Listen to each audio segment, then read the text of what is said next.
For the first part of this remortgaging video series, we want to take it back to basics. So can you please explain to us what remortgaging is and how it works?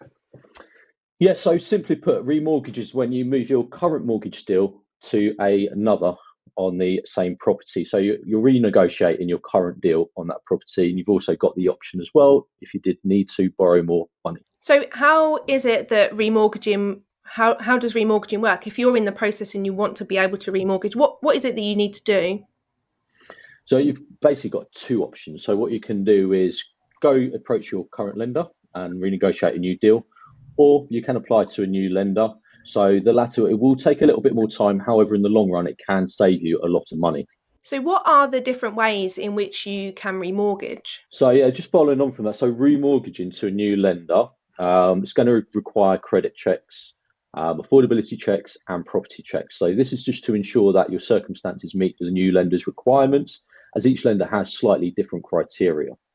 If you were to stick with your current lender, it's called a product transfer, and you'll simply get in a new product with them. So this is a lot more straightforward. So none of those checks mentioned actually need to take place unless you do change your mortgage term, repayment type, or do want to borrow more money. So whilst it is a lot more straightforward, it might not always be the best option for you.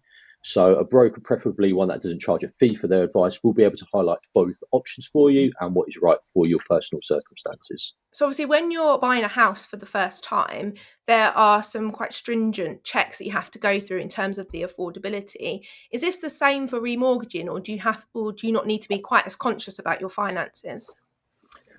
For most people, as they've already passed affordability checks before to get that property, 9 times out of 10, realistically, you're going to be okay passing those affordability checks unless something has changed in your life. So when you do approach a broker, they'll run through that again just to double check that for you.